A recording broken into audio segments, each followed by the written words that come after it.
Hey everyone, Christian Capel from OnMontLake.com back with another Washington Huskies game day behind the scenes video.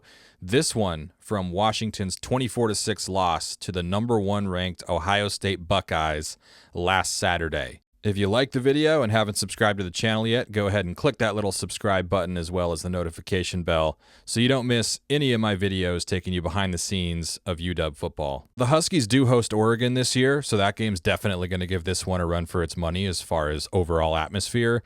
But with as many Buckeye fans as were in town on Saturday, and we'll get to that in a moment, I knew that the tailgate scene, the boat scene, the pregame scene just walking around the stadium was going to be pretty special, so I headed to the E1 tailgate lot to kind of get a sense for what the pregame party was like. I did put out a pregame call for tailgate invites / suggestions that I should check out before the game, and got a good recommendation from Michaela Gormley, who's a subscriber and a friend of the program, by the way, to come check out the truck that her crew parties with. So we're going to take a closer look at this thing. It belongs to a pair of brothers, Robert Lukovich and Tom Lukovich. Robert actually played for the Huskies in the mid-2000s, who used to tailgate using a trailer, decided that they wanted one singular vehicle that they could pack everything in and potentially drive a group of people to the game as well.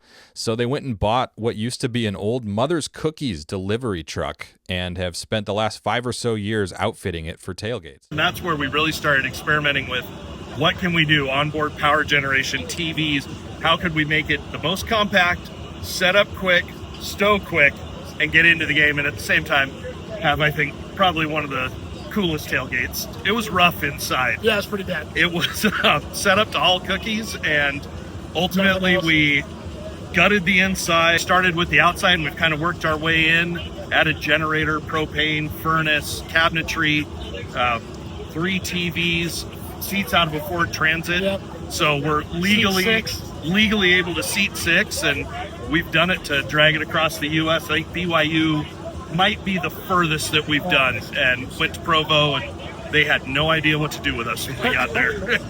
Every year is kind of a new, like, should we redo the insulation? Should we redo the electric? Should we get a new roof on it? So every year kind of a new project. It's the hobby for 8 games a year, and occasionally we've had requests to bring it out to birthdays. Or a baseball game, or a spring game, anything we can tailgate. Yeah, anything we can tailgate. Did you do it? Oh yeah. Oh yeah, ferry tailgate. That was how it worked out. We've shown up to some of the away games, and people just look and go, where did you come from? You drove this thing that far? Oh yeah.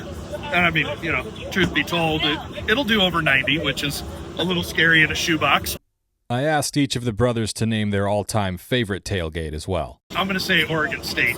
Yeah. The Beavs are they're good people. They're good. We know, all right, everybody's going to play. We're going to see who wins, but this shows you how good I am. I don't even remember the year. We had a really good attended USC tailgate a bunch of years ago. Yeah. That was one of my favorites. And then the one that sticks out is we brought a live tree branch when we used to play Stanford, and we were cutting down tree branches on the hour. Robert and Tom own the truck along with their dad, they told me, and they try to have a cogent theme for each tailgate. That's Robert's area of expertise. Tom is more in charge of the operations side of things, making sure that the propane and electricity and everything is up and running, and I'll let him tell you about what they're cooking today. So today is bagel sandwiches with egg, cheese, bacon, sausage patties, whatever, however you want to customize it. We got 5 pounds of bacon and almost 10 pounds of sausage. We park in this location if we can every single week. People that we're used to. Yeah, people that we're used to, and the frontage access to the road. See who's coming in and get a little visibility, have some fun.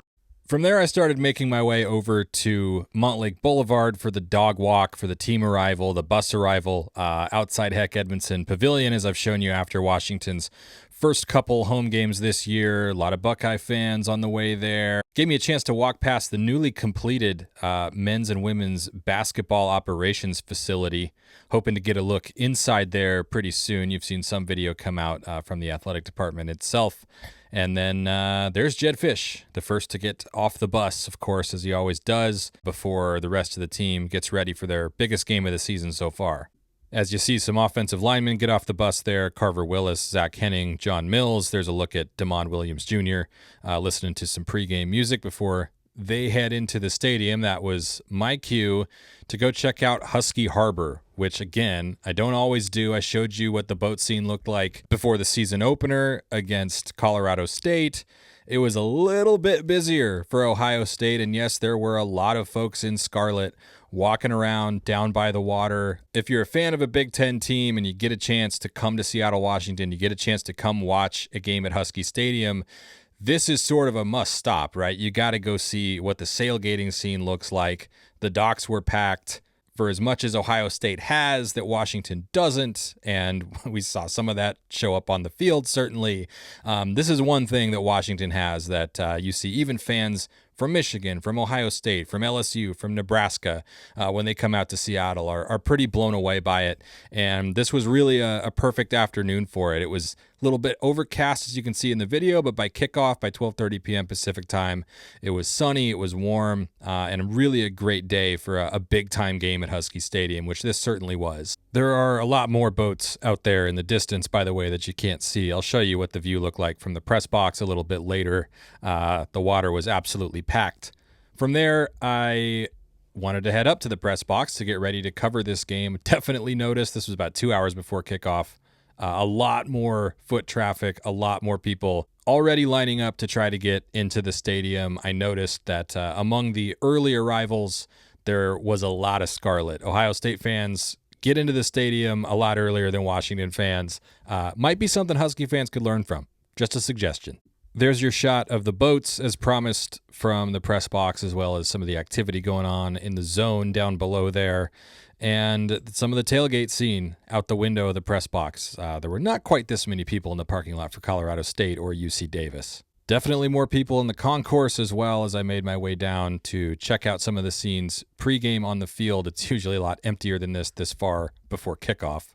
If you didn't know, Washington is a quarter school, which means that they don't start fall quarter until the last week of September typically, which means that the last weekend in September is the first home football game with students back on campus. You definitely saw that reflected in the attendance. They lined up early. They showed up well. The student section was not quite full this long before kickoff, but it definitely filled up by kickoff. It was a strong student turnout.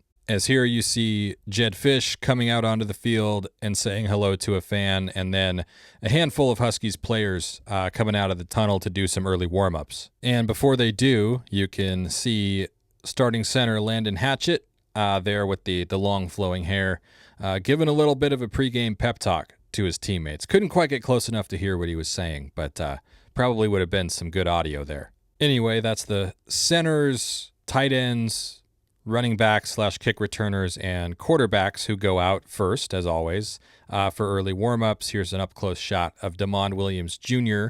warming up before the biggest game of his career so far in terms of magnitude. Hey, that guy's hit a bunch of home runs this year. The students seem to like him.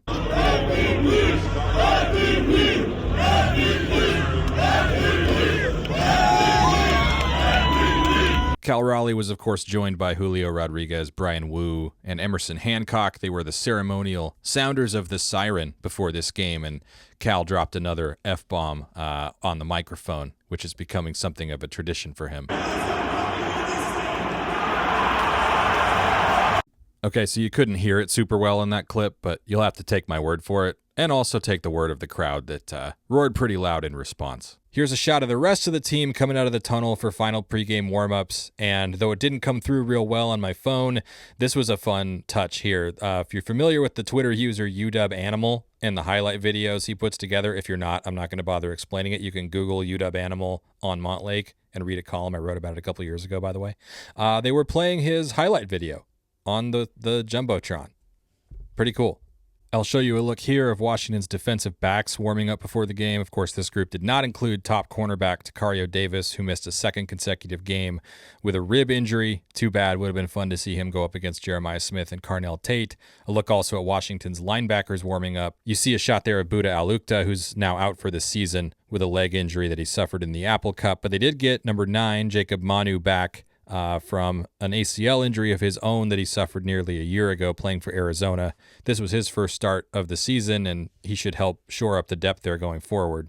I'll give you a look here at Washington's edge rushers and defensive linemen warming up, also of Denzel Boston and Washington's receivers catching some passes before the game, and a shot, yes, of all that scarlet in the crowd before I head up to the press box to get ready for this game to start. A lot of good old-fashioned college football pageantry on this day at Husky Stadium. You see the formation for the national anthem. There was a flyover that was really loud and cool. You saw and heard Cal Raleigh's pregame message before sounding the siren. You can see both teams running onto the field here. You heard a lot of boos when Ohio State came on the field, as you always do with the away team, but also some pretty loud cheers, too, with as many Buckeyes fans as made the trip. This is what it sounded like, what it always sounds like at Husky Stadium right before kickoff.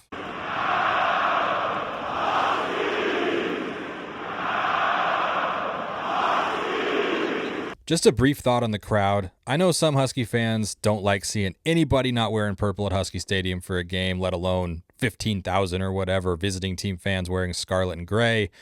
I think it's kind of cool. Ohio State's a blue blood. This is a big-time program. There's a whole machinery around Ohio State football, and watching them come into town and be part of the atmosphere at Husky Stadium, kind of like with Michigan in 2024 or any Oregon game or any Apple Cup, I don't know. I just kind of like it when there's a big visiting team crowd there. I think it adds to the energy, and I think it encourages the home crowd to kind of up their game. And there was some cause for the home fans to make a lot of noise in this game. The Huskies hung around. They led 3-0. They had a chance to go into halftime tied, but gave up a touchdown on a kind of a risky blitz call. Tough roughing the passer call went against them in the second half, but also you kind of saw Ohio State's athleticism and size and speed and talent edge show up. I didn't think this was a terrible result for the Huskies, as you see the knockout punch here, a fourth down touchdown pass to running back CJ Donaldson into your living room.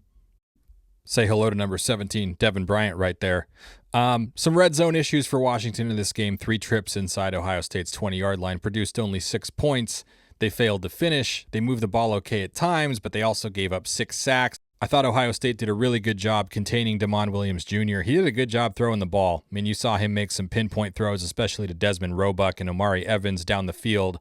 But Ohio State did a good job spying him, neutralizing his legs. And when he stood in the pocket a little bit too long, held onto the ball too long, they made him pay. There was nowhere for him to run. Even though Ohio State enjoyed a pretty decided yardage advantage in this game, the Huskies definitely came away feeling like they could have done more to keep the score closer. Self-inflicted wounds. You can't get penalties in the red zone, and you can't have negative plays or, take sacks or just have anything. We need everybody to be locked in when we get in the red zone, because that's the most important part, of a drive. Getting in the red zone, and I feel like we didn't do a good enough job out there. There were also some curious coaching decisions in this game. I mentioned the all-out blitz, which defensive coordinator Ryan Walters explained a little bit on Tuesday, said Ohio State basically had the perfect call against that, the screen to Jeremiah Smith that went for a touchdown. And this was Jedd Fisch's explanation after the game about that fake field goal call in the second quarter that didn't work. We felt we had a look all week of how they were going to play, how they were going to rush when we were on the right hash, and it didn't get executed well. After Fisch's presser, like I always do, went back up to the press box, wrote my story, and actually got to walk back to my car and drive home in the daylight, which was nice for a change. Washington next heads to Maryland, which is 4-0, on Saturday, October 4th for another 12:30 p.m. Pacific time kickoff, 3:30 Eastern. I will be there. I plan to show you what I see, not just at the stadium, but also around the D.C. area, maybe a little bit on Friday. If you're not subscribed to the channel, please click subscribe, click like, leave me a comment. We're spreading the word of On Montlake to the masses. You're helping me do it. And if you're interested in even more coverage of UW football, check out my Substack site, onmontlake.com. That's where you can find the bulk of my coverage. That's how I make a living. It's thanks to support from my subscribers that I'm able to do all that I do to bring you coverage of the University of Washington football team. Enjoy the Maryland game, and I'll talk to you soon.